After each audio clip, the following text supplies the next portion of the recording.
وانا بتفرج على الماتش لما جت الدقيقه 70 لقيت احمد بيسالني سؤال مهم. قال لي: هو الحارس بتاع السنغال لابس لون ايه؟ قلت له: على ما اعتقد ازرق. ولما جه اخر الماتش اكتشفنا اللي هو فعلا ازرق، وده كان ملخص الماتش بالنسبه لنا. عندك حاجه عايز تقولها؟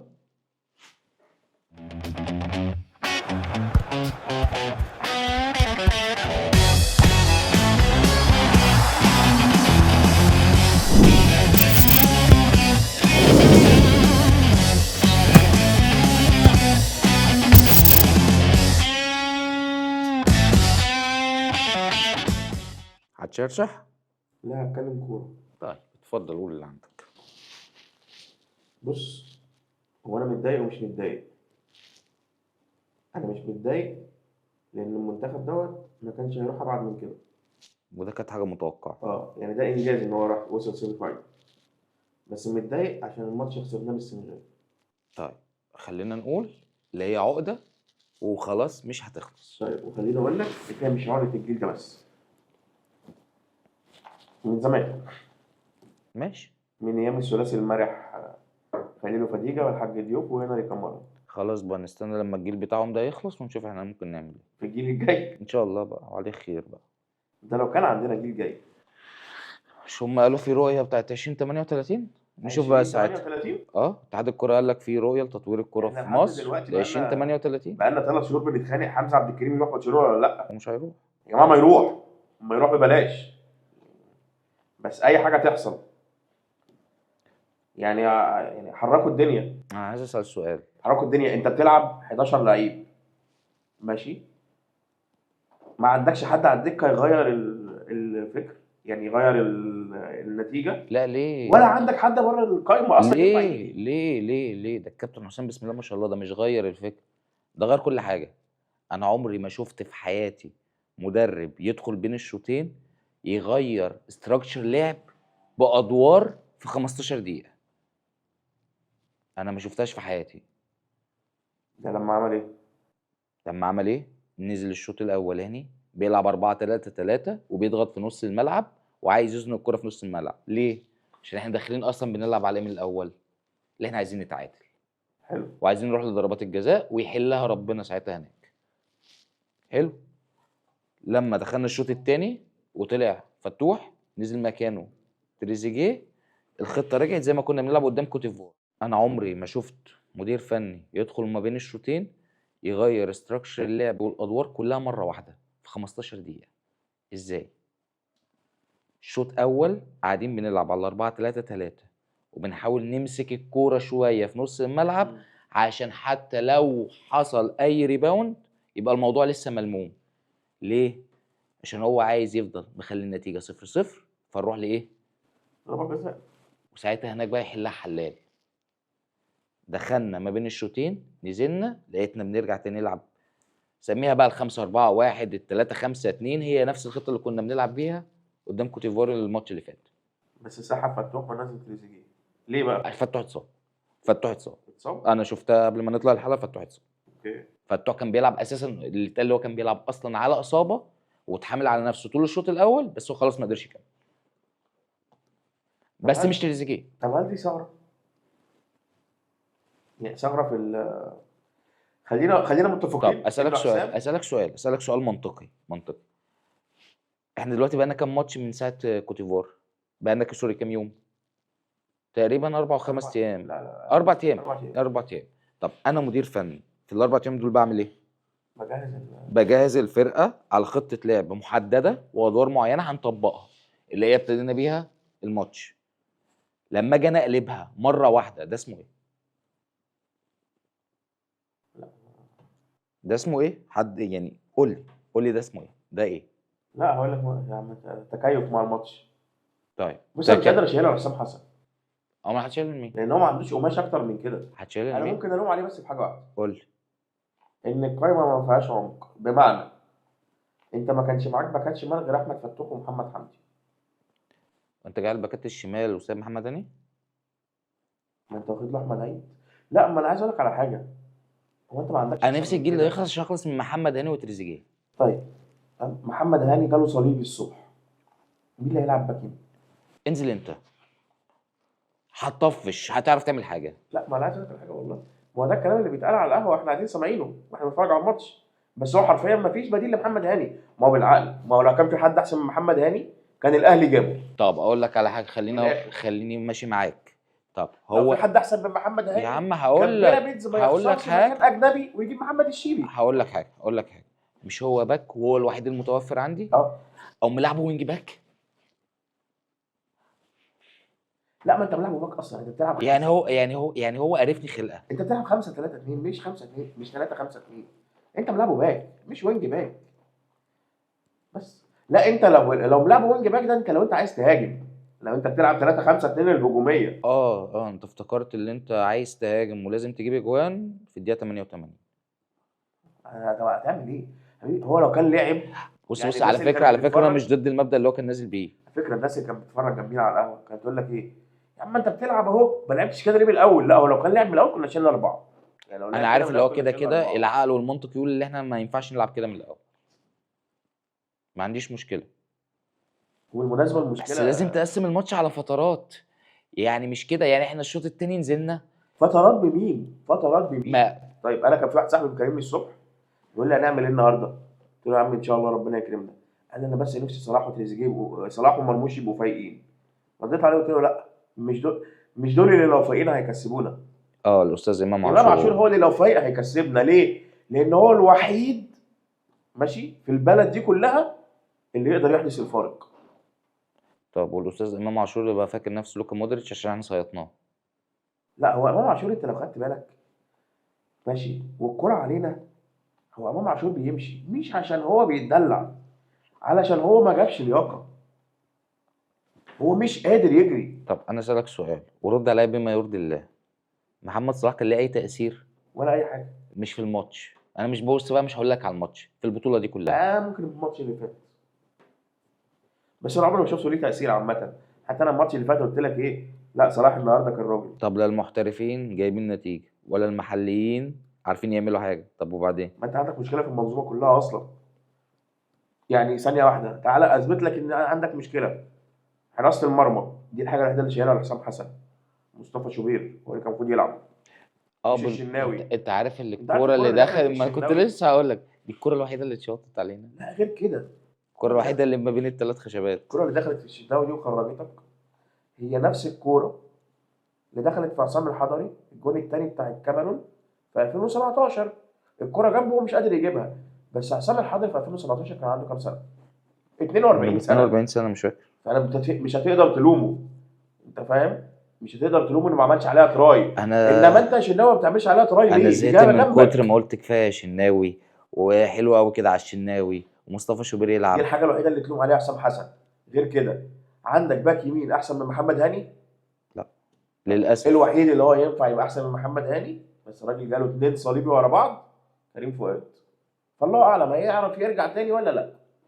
ماشي. عندك مساكين احسن من اللي لعبوا غير محمد عبد المنعم، بس خلاص وهو كده كده محمد عبد المنعم هيرجع يلعب في كاس العالم اهو منطقي. بمناسبه كاس العالم، طب وبعدين؟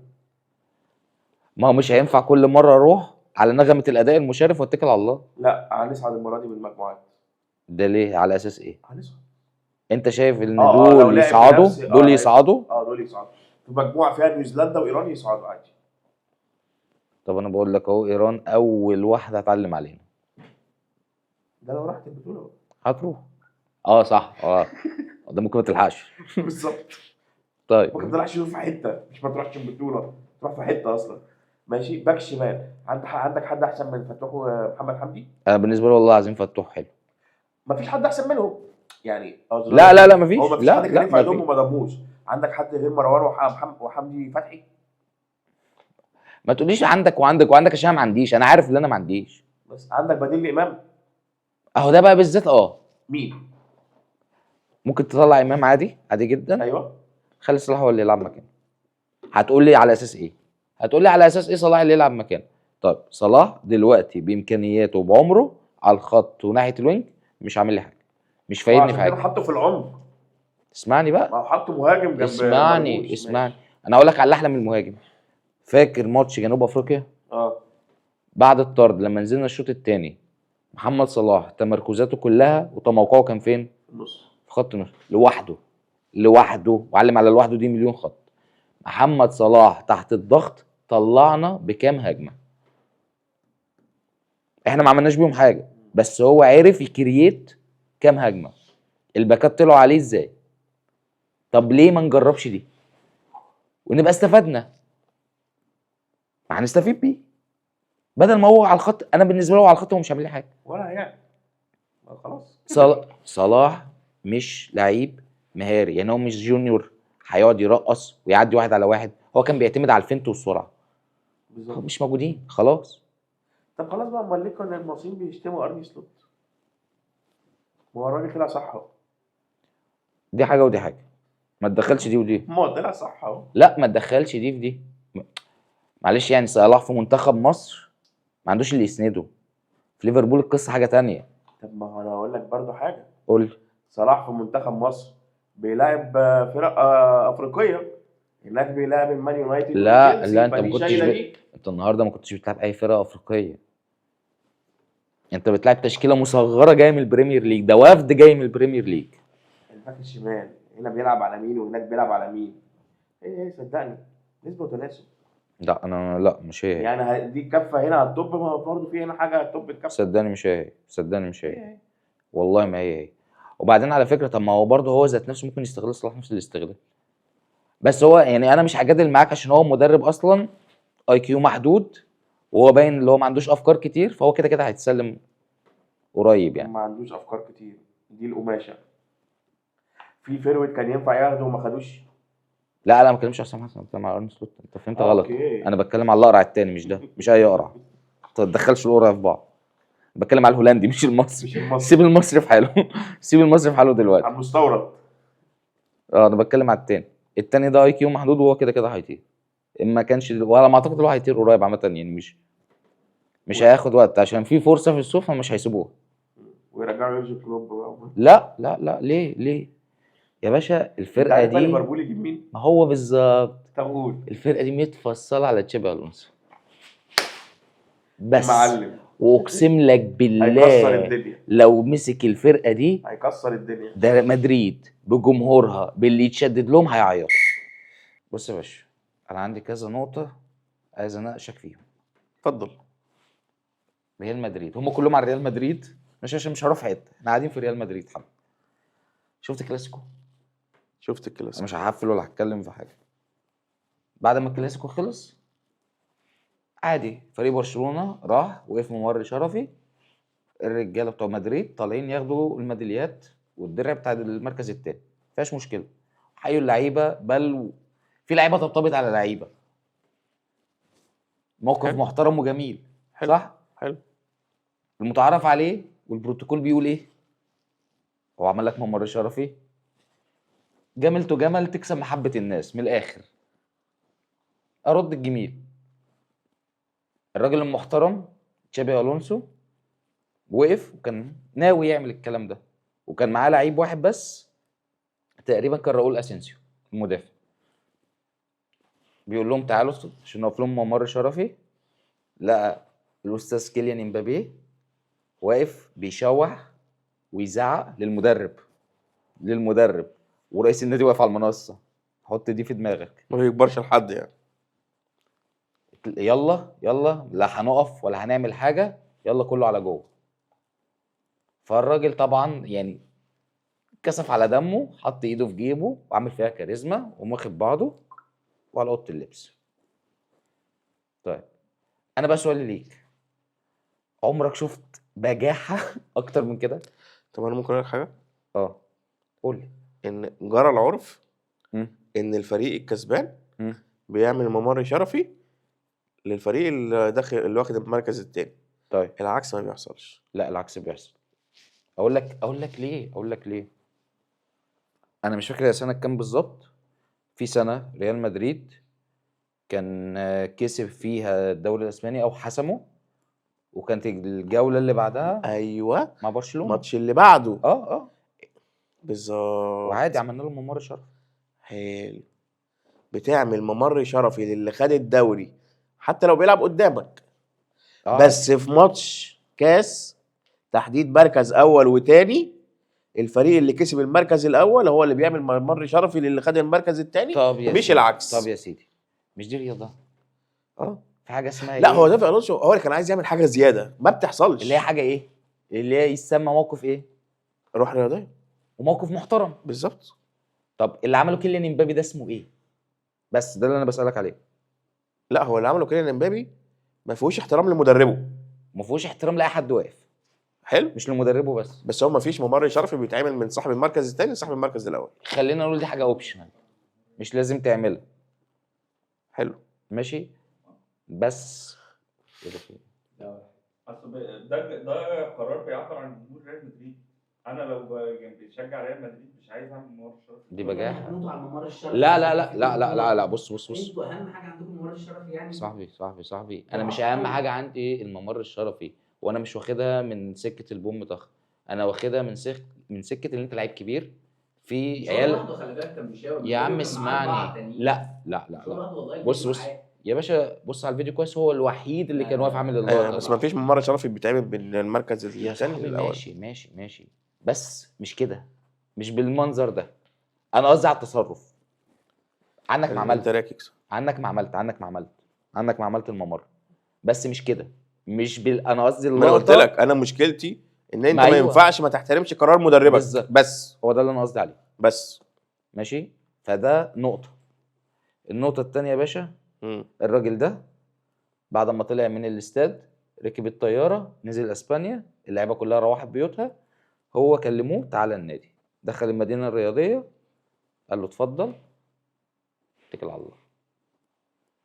وده اغبى قرار اداري شفته في حياتي. غلطه الونسو، انا لسه قايل لك من شويه، انت هو ما لعبش كورته، هو راح يلعب كوره ريال مدريد، كوره بريز اللي اي مدرب بيجي بيلعبها. فين بصمتك؟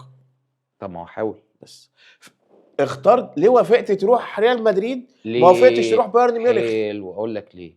لا، ما انت وتعرض عليك من بتختار ليفربول، وتعرض عليك من ليفربول مش ماشي. بايرن بس. انت بتختار الفرقه اللي تعرف تنفذ فيها افكارك. عشان خد وعود وهو بيتفق من رئيس النادي، انت هتلعب بسيستم كذا، هجيب لك اللي انت عايزه عشان نكيف الفرقه ونبتدي نعمل مرحله جديده ريال مدريد بيلعب فيه كوره اكثر جماليه ومنظمه. بالظبط. يعني هو ما جاش غير لما خد الوعد ده. زي زيدان، زي كيس زيدان بالظبط. لا بس هي زيدان كورته تمشي مع ريال مدريد، اللي هو لان زيدان اصلا اصلا زيدان تلميذ مين؟ كان مساعد مين؟ انشيلوتي. ماشي تمام. يعني هو ده برضو ما كان متربى على ايد انشيلوتي. ايه المشكله؟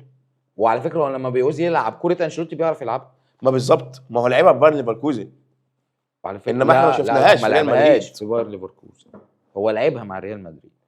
يعني ماتش السوبر ده هو لاعب انشيلوتي، ده انشيلوتي. لا ما بتكلمش كوره انشيلوتي، انا بتكلم ان هو لاعب كورته الحلوه بايرن ليفركوزن، احنا ما شفناهاش مع ريال مدريد خالص.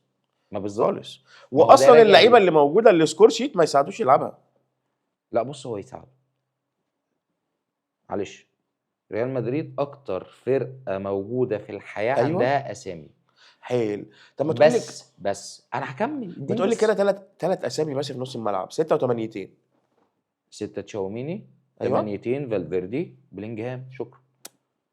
عايز ايه تاني؟ انت بتعتبر فالفيردي ده 8؟ هو فالفيردي والله فالفيردي ده عتيل عتيل. هو مش عشان ما يلعبش مع الونسو، هو مش عشان بيلعب دلوقتي، ما ينفذش كوره الونسو.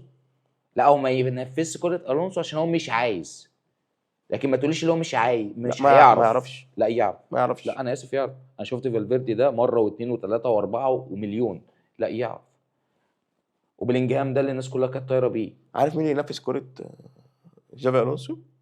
مين دلوقتي حاليا؟ ليفربول او 6 8 بتوع برشلونه. لا دول قصه ثانيه. لا ولا دول حتى. دول بقى 6 8 اللي يلعبوا مع الونسو. لا ما يقدروش. انا بقول لك كمان ما يقدروش. ليه يا ابني؟ سيب دي كده على جنب، بس خليني في ريال مدريد. انا مش عايز اطلع بره على ريال مدريد النهارده. طيب القرار اللي هو بتاع الاقاله، انت شايفه طبعا اللي هو غلط؟ طبعا احنا متفقين على ده. وانا شايفه غلط. انت مالكش دعوه، انت النهارده صوت مالكش لازمه. ماشي. خليك في حالك. ماشي. هشجع لك كلام. طب ليه غلط؟ عشان حاجتين. انا شايف ده من وجهه نظري، انا بره الصوره، انا مش مدريدي وماليش دعوه. انت ركبت لعيبه اكتر ده ما مالكش دعوه تتكلم ليه. يا عم، انت مالك؟ خلاص ماشي. اهمد.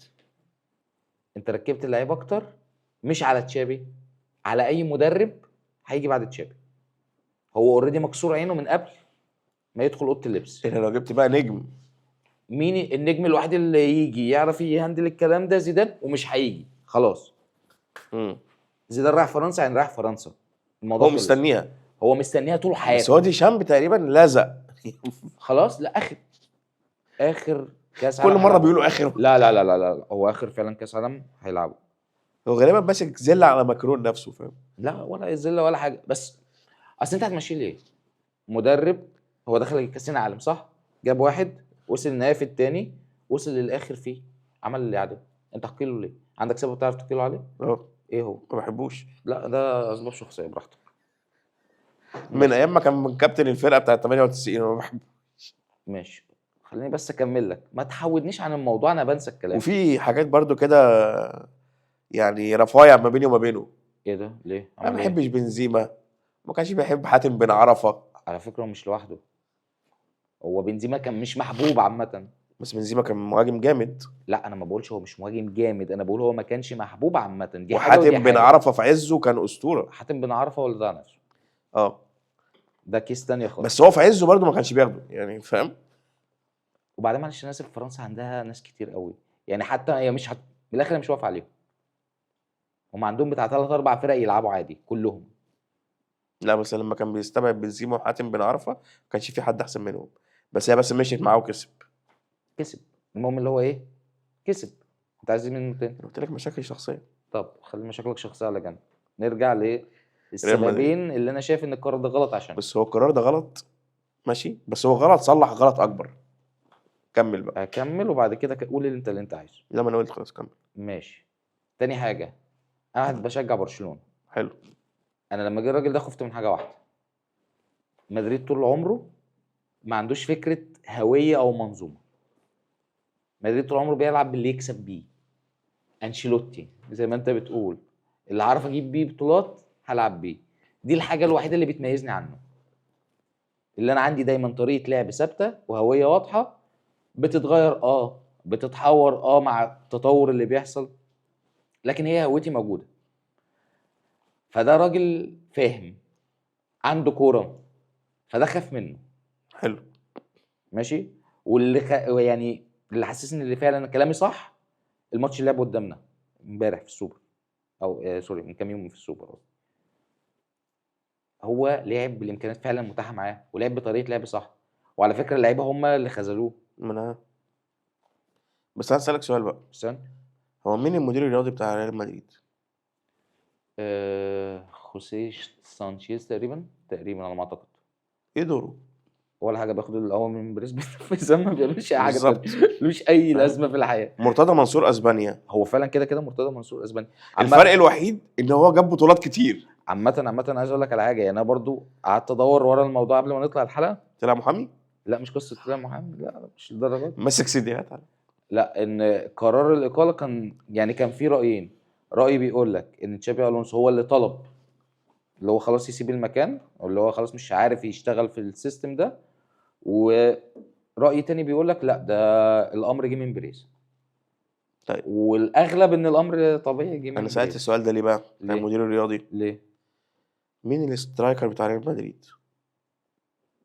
على الورق. فرقه بحجم ريال مدريد على الورق. وبفلوس ريال مدريد. على الورق كيليان امبابي. حلو، اللي هو مش استرايكر اصلا. بس الراجل ده بقاله سنتين بيلعب سترايكر. مش هقدر اقول لك فين؟ كده. مدريد. السنه اللي فاتت والسنه الثانيه. في مدريد. اه بس هو مش استرايكر. ايوه، هو انا عارف اللي هو جناح. هو على فكره جناح. مش معترف بيه كسترايكر زي. بالظبط، هو جناح. يبقى انت كنت محتاج سترايكر ما جبتوش. لا بص بقى، جبت مبابي. ما انا هقول لك على حاجه. استنى استنى والله. بس. جبت ماشي. مبابي. قول. ما بعتش فينيسيوس جونيور ليه؟ عشان ده بيريز. عشان ده بيريز. هو ده بيريز. هو انت بتجمع كروت؟ انا حاسس ان انا لو دخلت اوضه لبس مدريد ده، اصل هو مش بيلعب دول فيفا مش لعيبة. وبيجيب اللعيبه اللي ريتها اعلى. دول مش لعيبه كوره، دول رجال اعمال. يعني انت لو دخلت اوضه اللبس بتاعتهم هتلاقي كل واحد قاعد لابس بدله وماسك سيجار. دول مش جايين يلعبوا كوره. دول جايين يشوفوا هيعملوا احتفاليه ايه عشان البراند بتاعهم يزيد، عشان هيخش لهم كذا. بس هو بيريز عايز كده، هو بيكسب من كده، مش عايز اكتر من كده. مم. ماشي، دول انا عايز مش اقوله ان ريال مدريد ما فيهوش سترايكر، بس الموضوع بكل بساطه يعني. بما انك جبت سيره مبابي، انا عندي يعني نظريه، مش حاسس الناس، او يعني خليني اقولها من وجهه نظر الاول جمهور مدريد، اللي هم شايفين اللي مبوظ الفريق حقيقي كلاعب من وسط اللعيبه فيني. المعظم فينيسيوس. المعظم هو اللي شايف كده. انا مش عارف ليه عندي احساس ده شخصيه سطحيه قوي يا جدعان. الراجل واضح اللي في قلبه بيبان على طول، بره الملعب وجوه الملعب. حلو. مش هو السبب. امال مين؟ امبابي. صدقني بريز، قول لي ليه. لا كده بيريز جوز. لا ده بيريز كده طب موجود. انت عارف ليه الونسو ما ينفعش يلعب كورته؟ قول لي ليه، انا معاك سامع. الونسو هيلعب كورته ماشي. حلو واستحواذ. ماشي. المهاجم هيبقى الاسترايكر بتاعه نمرة 9 هيبقى وضعيته ايه؟ اتجاهه ايه في الملعب؟ اتجاهه في الملعب اللي هو بيفتح للوينجات ظهره عشان للجون بتاع المنافس، صح؟ آه. دي مبابي ما يعرفش يعملها. ماشي، ايوه ماشي. يبقى احنا أيفنا الخطة بتاعت ريال مدريد عشان يبقى فينيسيوس جونيور ومبابي في الملعب. ده حقيقي. وعشان مبابي يبقى مبابي لازم يبقى بوشه، فلازم يبقى كلنا تحت الكوره وبنلعب على المرتده. انا ما عنديش مشكله في كل اللي انت بتقوله ده. انت فاهمني؟ فانت متخيل ان احنا بسبب رئيس نادي، انا مش عارف بقول احنا، انا حاطط نفسي مكانهم يعني، انا كده مش بشجع ريال مدريد، بس كمدريد كجماهير ريال مدريد بسبب رئيس نادي فقررنا نجيب مدرب جامد بيلعب بخطه معينه نخليه يلعب بخطه تانية عشان هو قرر يشتري مبابي وهو عنده فينيسيوس جونيور. وبعد كده لومناه هو. بالظبط. ماشي، انا ده كل ده انا معاك فيه مليون في المية، بس مش ده برضه اللي قصدي عليه. عارف بقى انا لو مكانه بس هو خلاص عمره ما يعرف يعمل كده. هي خلصت. يا مبابي يا جونيور في الملعب. ما انا اقول لك على حاجه، هو حاول اكتر من مره يعمل اللي انت بتقوله ده، عارف. وكان يعني بعد ما خرج من النادي التسريبات دي طلعت، كان بيجي له قرار من الاداره، باشا مالكش دعوه ده يلعب. فالموضوع كان خلصان. بس برضو انا قصدي مين في وسط اللعيبه اللي عامل فعلا مشكله في مدريد. انا مش شايف ان فينيسيوس هو اللي عامل المشكله. تعال نرجع كده، مش الموسم ده ولا اللي قبله، الموسم اللي قبله على طول، اللي هو موسم 23 24. فينيسيوس ده كان عامل ايه؟ قول لي كده، كان فينيسيوس ده كان مكسر عامل الدنيا. ايه؟ جاب تشامبيونز ليج، مترشح بالون دور، واتاخدت منه ظلم. هي متاخده منه ظلم، انا معترف، هو فعلا احسن لعيب في العالم السنه دي، وخد ذا بيست. طب انا كريال مدريد عملت ايه؟ رحت جبت كيليان امبابي، ما خدش ولا تشامبيونز ليج، ما حققش اي حاجه مع مدريد غير اللي هو سوري في الكلمه مرمط ريال مدريد على بال ما جه. مش هقعد احكي القصه، الناس كلها عارفاها. امه يا لما فايزه، الست فايزه، حاجه فايزه. الحاجه فايزه. فهو مرمط ريال مدريد لغايه لما جه، وجه واخد مكافاه توقيع عقد تقريبا داخله في ال 100 مليون، بياخد مرتب في السنه 30 مليون تقريبا، اللي هو ما يعادل على ما اعتقد، يعني انا مش فاكر الارقام بالظبط، ضعف مرتب فينيسيوس اللي هو عامل لي ايه، عمل لك كل اللي حاجه. هو شايل النادي على كتفه سنتين وازح بيه. طب انت مستني من فينيسيوس ايه؟ بالظبط. لا وبيلعب في مركزه. ده بقى لو مش رئيس نادي عايز اللقطه، انا يا باشا عندي فينيسيوس جونيور وعندي رودريجو وعندي بيلينجهام، يبقى انا عايز سترايكر ببروفايل بقى هاري كين، ببروفايل بنزيما، ببروفايل ليفاندوفسكي، يا هالاند. اي يبقى الصح، يبقى مين فعلا اللي مبوظ انا لو جبت سترايكر درجه تانية، يبقى مين اللي مبوظ الفريق؟ بريز. غير مبابي. بريز، انا بتكلم كلاعب. مبابي اللي هو من الاخر يعني بالجمله اللي احنا بنقولها هنا بوظ اوضه اللبس. بالظبط. وهو لو احسن لعيب في العالم، لويس انريكي هو اللي قالها، احنا احسن برضو من غيره. ابسط مثال باريس هو سان ابسط جيرمان. مثال، هو اول ما مشي سبحان الله ربنا فكها وخدوا تشامبيونز ليج اللي بيجروا وراها بقى لهم 5 6 سنين. وعلى فكره هنا بقى المدرب اللي عرف يفرض شخصيته لويس انريكي قال لهم ايه؟ انا مش عايز نجوم في الفرقه، مشوه. انا هبني فرقه من غير وقد نجوم كان وهكسب كان وكسب. وكسب. وفعلا هو السنه اللي فاتت لما خدها وكان احسن فريق في العالم واحسن كوره بتتقدم، بالظبط. او بالنسبه لي تاني احسن كوره. لا السنه كان احسن كوره. انا حر. انا حر. طيب بعد فأنا الأهلي. بس انا كنت عايز بس اطرح الفكره دي، الحمد ان لله الناس دي كلها مركزه على فيني. ما بانتش اللي انا قلتها دي. مش مهم. انا بقول لك بعد الاهلي. كنسلت. انا كنسلت والله. فانا بس كنت عايز اوضح ان فيني ابسط من اللي هو يبقى هو اللي عامل المشكله. انا شايف ان امبابي هو العنصر اللي مفشكل كل حاجه. بسبب بيريز بس خلاص ماشي. خلصت. طب تعالى بقى نروح لحاجه تانية. ايه ده سؤال بقى، انت لو تعرف تحلها قول لي. لو عايز تحل هتعمل ايه؟ انا بحل اي حاجه. حل ريال مدريد. حل لي بقى الليله دي. بالمناسبه انتوا لسه خسرانين في السوبر من فرقه من الدرجه الثانيه. اسمها ايه؟ الباسيتو. الباسيتي حاجه كده. مش عارف، مش مهم. المهم اللي هم خسروا. هي جمع كلمه ما ينفعش نقولها. بالظبط.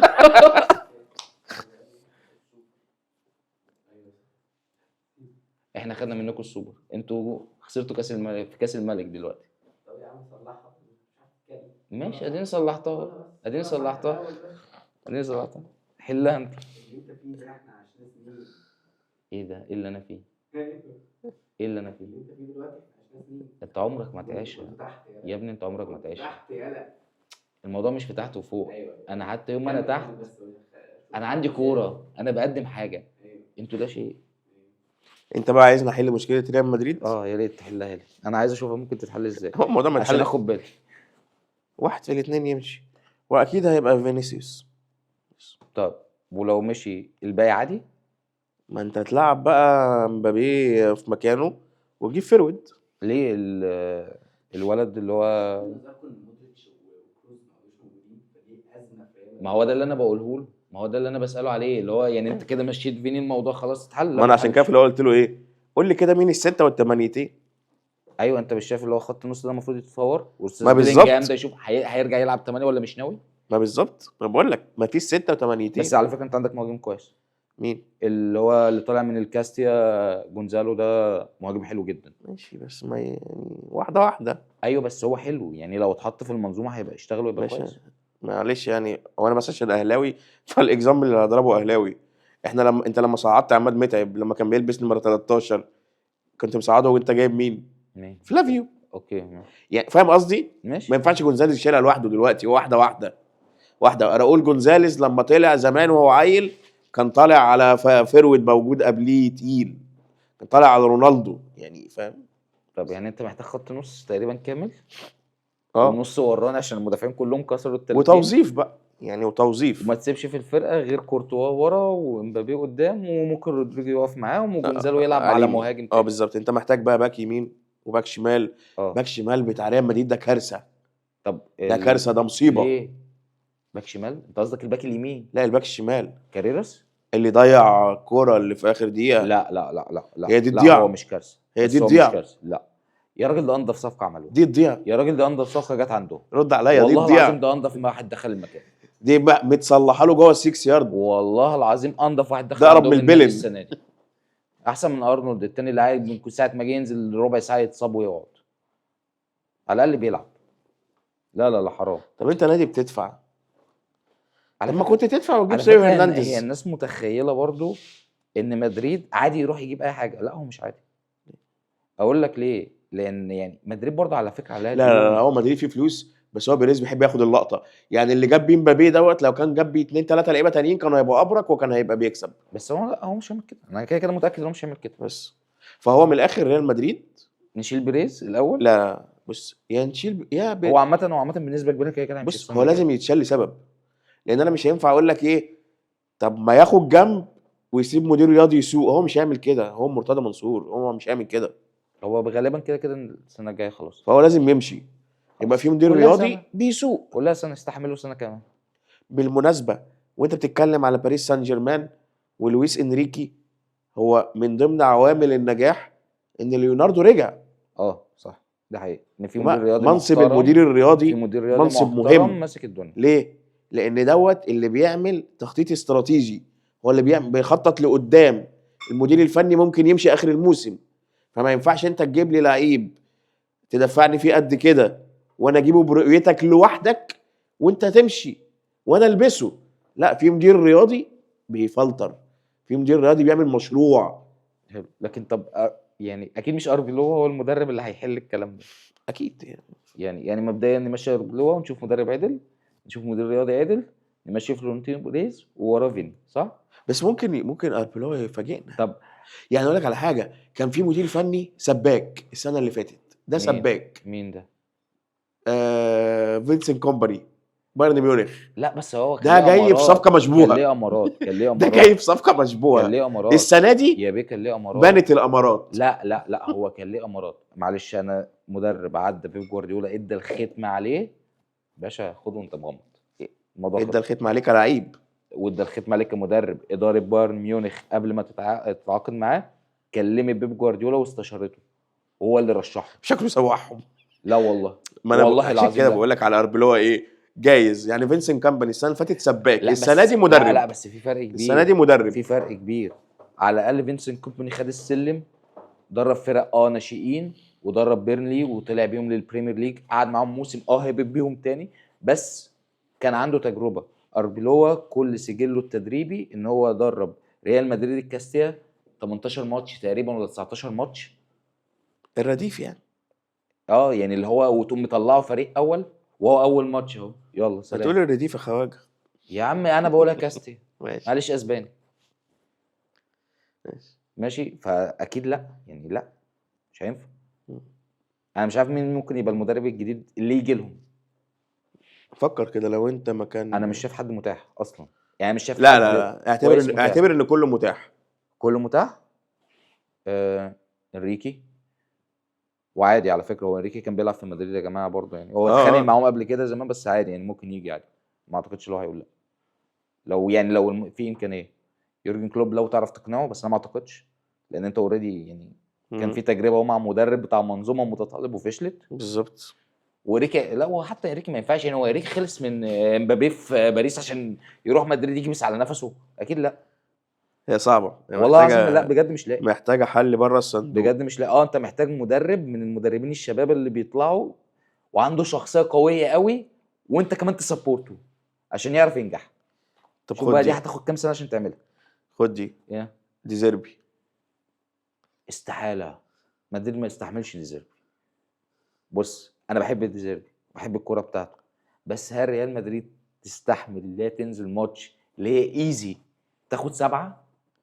انتوا تستحملوا يا ابني الكلام ده؟ واحد بس بيرجع في الموضوع ده.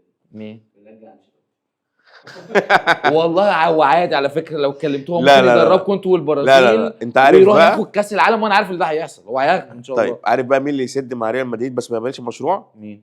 هو يسد كمرحله انتقاليه ويجيب مين؟ لك بطولات كمان في السنتين. مين؟ بس خطط بقى مين اللي هيجي بعده. ايوه مين هو؟ كونتي. اي حد من المدرسه الايطاليه. استحاله يدخل. لا ليه؟ طول ما بيريز قاعد في النادي مدرسة. كونتي ده مش هيعتب. ليه؟ ده فاضح 6 ادارات قبل كده. طيب قيس ده على كونتي بيريز بقى. يا ابني، ده مش ده بيريز يعلقوا عندكم ده ولا والله العظيم ما يدخل. قيس ما على ينفعش. كونتي. مين؟ قول لي، سباليتي. اديني اسم. حد من مدرسه مدرب اللي متواضع تغلبه جداً. لعبه. لا لا لا لا لا، ما اعتقدش. هو بصراحه انت لو بتتكلم مع اي حلاق فعلا، روح حب على ايد انشيلوتي، رجعه ويلم العيال دي. والله العظيم انت تروح تحب على ايد انشيلوتي يرجع. انا مش شايف حد غيره. بعد كاس العالم بقى، ما هو انشيلوتي هيلعب كاس على العالم، فكره هيلعب مش كاس هو العالم. عادي ينفع يدرب منتخب وفريق؟ لا ده في اليد. يمكن ينفع يعني. ده في اليد، ده بروندو ده اللي كان مع بيسيبنا أنشيلوتي. يروح يدرب مع فرقه انشيلوتي ويجي ممكن. على كاس العالم. مع فاهم؟ انشيلوتي يمكن. مع انشيلوتي يمكن. بس يعني انا مش شايف حد غيره. هو انشيلوتي كفاءه يعملها بس هو ما ينفعش. يبعد دافيد ابنه برضه عادي يعني، بس الواد ابنه لا بتاع التكنولوجيا برضه بس وبتاع صدقني، وعلمه مش صدقني مش في الوقت ده بتاع ريال مدريد مم. اي حد من المدرسه الايطالي. قد يكون انت عندك حق. انا راجل مبسوط وعندي مدرسه علميه، انا مالي ومال الهم، ماليش دعوه. يعني اتمنى لكم من سيء لاسوء. ما هي جت وادتكم 5 في 4 في 3. هو انتوا مجموع الكلاسيكوهات اللي كسبناها من ساعه ما جه كام؟ لا كنا احنا جايبين 16 جون وهم جايبين مثلا بتاع 5 6 حاجه كده، 16 6 حاجه كده، يعني كان رقم كده. انت عارف بالمناسبه لسه كنت شايف احصائيه لهانز فليك اللي هو في 88 ماتش الفريق جايب 250 جون. والله على الموسمين اللي قعدهم دول لعب 88 ماتش حصيله النادي 250 جون. ليه كان بيكسب ماتش 10 ولا بينزل لا يلعب ما فوره. يعني بص انت عندك مثلا ماتشات كنا بنلعبها في الدوري السنه اللي فاتت زي فالنسيا ده اول مره شفناهم في الدوري في الذهاب 7 بالمناسبه يعني او بيتسلى لا عليهم لا عادي. هو 250 جون في 88 ماتش، اه فانت بتتكلم اقل من 3 جوان في الماتش. ماشي ما انت بقى احسبها يعني بس ايوه يعني بس فده عادي، رقم يحصل عادي يعني. لا بيتهيألك. لا بقول لك رقم منطقي لا مش منطقي. بس مش عادي. انت ليه محسسني اللي هو ايزي؟ ما في واحد بيقول لك يعني لا هيكسب 10 في الماتش، فانا بقول لك لا مش 10 في الماتش، هم هو ممكن 2.6 في الماتش. يعملها. هو على فكره لسه جوارديولا عاملها. كان ماتش في الكاس نزل انت ادى بتتكلم فرقة على لوجيك، انا وشها 10. بتكلم يعني كستاتستكس يعني طب اللي هو ربنا ابليكابل يعني. لا تمام ماشي. انا كان نفسي اتكلم على برشلونه بصراحه بس انا حاسس ان الموضوع كده طول قوي، فخلي برشلونه ان شاء الله الحلقه الجايه عشان برضو ما ينفعش وماشيين اخلص كويس بقى. مدريد وبعد كده اقول برشلونه. لا وماشيين كويس هقفل. بقى، ما تتكلمش عليهم. لا هو انا بس كنت عايز اقول سيبها ماشيه سيبها أنا... ماشيه. لا انا كنت عايز اقول بس مبروك ان جواو كانسيلو جه بس. يعني انت هتعمل حلقه عشان تقول مبروك؟ انا تافه جدا في برشلونه، انا تافه جدا.